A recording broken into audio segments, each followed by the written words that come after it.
Ya sebenarnya bukan dalam satu dua kasus, emang sangat kelihatan bahwa misalnya polisi itu memang sangat membela rejim, dia nggak muncul dalam ukuran-ukuran penegakan hukum gitu. Nah jadi ada fungsi, jadi civil society itu, masyarakat madani itu atau civil society dia punya fungsi. Kalau dia fungsinya ngejilat istana, bukan masyarakat madani, itu bukan madani, tapi medeni. Itu masyarakat jual medeni, karpet permadani.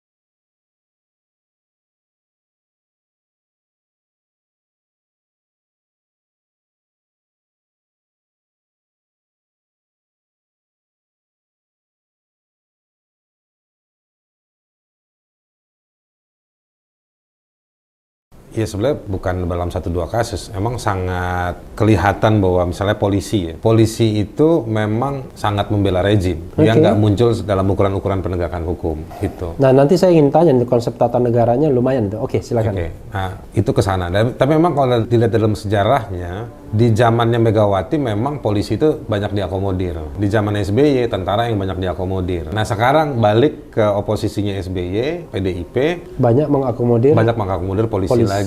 Jadi memang ada mutual interest, saling menjaga, saling menguntungkan. Nah itulah yang kejadian hari ini. Jadi kalau memang ada laporan-laporan yang dialamatkan kepada orangnya istana, misalnya laporannya orang terhadap Ulin Yusror, nggak ada diproses kan? Gitu. Tapi kalau laporannya Friends of Regime, cepat diproses. Gitu. Nah, kemudian bisa di-counternya jika memang orang kayak seperti Refli Harun, Rocky Gerung, yang banyak dikenal orang, banyak pertimbangan dari negara. Haris Azhar. Ya, saya mah apalah, ya kan. Tapi banyak diperhatikan sama negara. Tapi kalau misalnya kayak lagu ya, aku mah apa gitu. Kalau teman dari Medan yang tiba-tiba bikin statement, atau Jumhur bikin statement satu kayak begitu, langsung dipidana. Yang menarik ada kasus Ahok banyak dari istana bilang, buktinya kami juga dihukum, misalnya kayak gitu. Ahok. Ya tapi dengan mobilisasi yang luar biasa. Saya nggak mau bilang bahwa kasusnya Ahok benar atau enggak. Ya, itu kita di luar udah itu. Banyak yang bahas. Artinya bahwa yang the part of the state, ya kalau mau diproses ya butuh mobilisasi. Butuh mobilisasi. Dan itu akhirnya makin membuat jarak yang cukup serius dalam konteks bangsa kita. Itulah, atau dalam konteks Papua yang teriakin monyet, kita nggak tahu hukumannya seperti apa. Siapa yang nyuruh nggak kebongkar. Tapi ketika orang Papua marah, diringkus mereka semua. Sampai diadilinnya di Balikpapan. Sebegitu negara memobilisasi energinya untuk merepresi kelompok atau orang yang bukan bagian dari mereka. Ya sekarang mungkin ya kalau hari-hari ini katakanlah Habib Rizik ya, terlepas kita suka atau tidak atau dengan tokoh ini, sepertinya dipermasalahkan betul ya Pak soal. Iya. Bahkan saya dengar kayak ada semacam siapa yang bisa menangani atau menanggulangi, dia bakal dapat kredit besar. Akan dapat reward ya. Reward dari negara, misalnya gitu. Nah, menurut saya itu juga berlebihan dan justru malah membesar-besarkan atau malah kayak ngebesarin nama si HRS ini. Padahal sebetulnya soal dia ngomongnya gimana, gerakannya gimana, ya biarin aja. Kalau orang berkerumun, tanganin aja. Jadi menangani kerumunannya dengan pendekatan kesehatan, pendekatan lalu lintas, itu jauh lebih sehat. Itu jauh lebih baik dibandingkan langsung kayak mau cabut kabel listriknya. Artinya seperti di-trapping gitu. Saya juga punya banyak keberatan sama seorang Rizik Syihab, ada yang saya nggak cocok.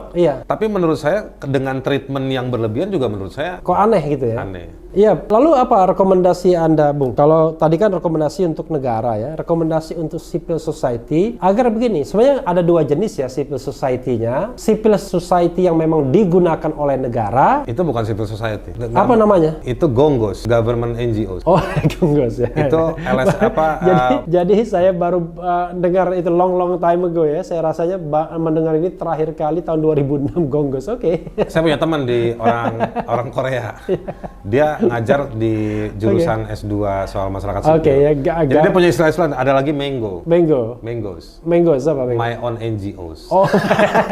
Jadi dari pertama didiriin sampai terakhir direkturnya dia terus. Iya, Nah, itu ada teman kita yang begitu kan. ada tuh banyak. Pokoknya dia direktur eksekutif terus. Ya Habis itu bubar. ketuanya dia belum bubar, anggotanya dia, bendaranya dia.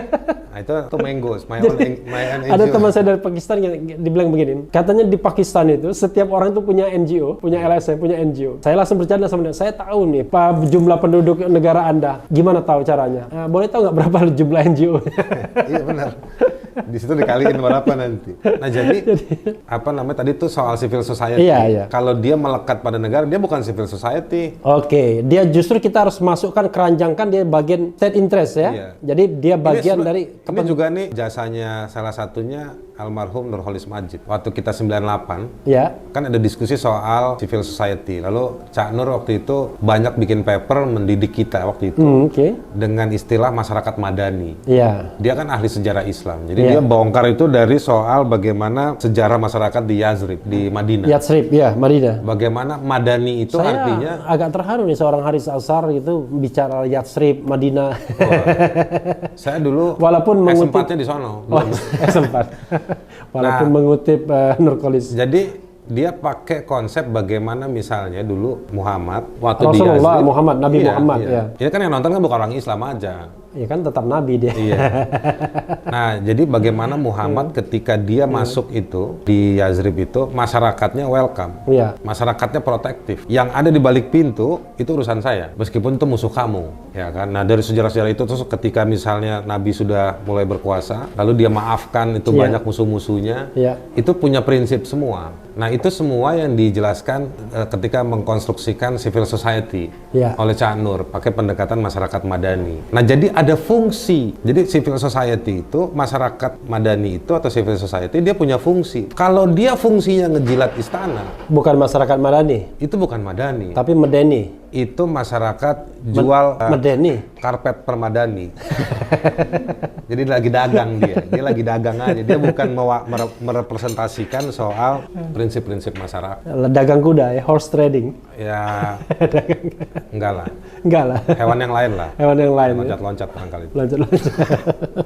Kayak gitu. Ya, jadi kalau begitu clear, Bung ya. Jadi kalau mereka berkolaborasi dengan negara untuk menghantam kelompok sipil lainnya, kelompok sipil ya, masyarakat civil society, ya berarti dia memang mewakili kepentingan negara, sekaligus kepentingan dirinya ya. Dari kita Tapi juga di luar dari istana atau di luar dari rejim, nggak berarti semuanya merepresentasikan civil society. Ya. Karena civil society juga punya standar. Oke. Dia harus cara dan konten yang dicoba bridging out, yang coba disuarakan, Ya. disampaikan, itu juga harus punya standar yang baik. Tapi kan katanya 3 kalau mau menghitungnya. 1 government kan, 2 market dan civil society. Jadi market itu juga harus dibedakan, pengusaha Iya. atau apa gitu. Kan belum tentu kepentingannya Bukan. Kalau kelompok bisnis atau market, dia memang punya logik sendiri. punya logika sendiri ya, di mana air mengalir kira-kira begitu ya. Iya, kayak ikan pipa ya. Oke, Bung, menarik perbincangan kita ya. Luar biasa dengan Haris Azhar ya. Tapi saya lupa kalau Azhar itu sendiri rupanya Azhar. Azhar itu artinya bunga. Oh, Azhar itu bukan. Haris itu penjaga. Jadi saya ini penjaga bunga. Oke, berarti toko bunga. Saya kerja di toko bunga. Bunga, toko kembang ya.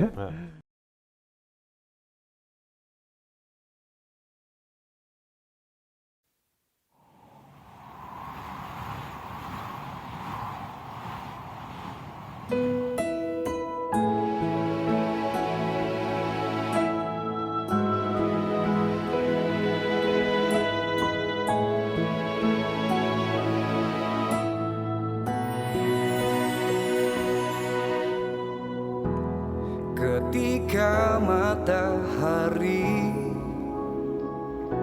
hanya di atas kepala, panas melelehkan padang yang luas, tak ada naungan, tapi engkau pemimpin adil. Tuhan memberi kabar gembira. Setiap manusia adalah khalifah di muka bumi ini.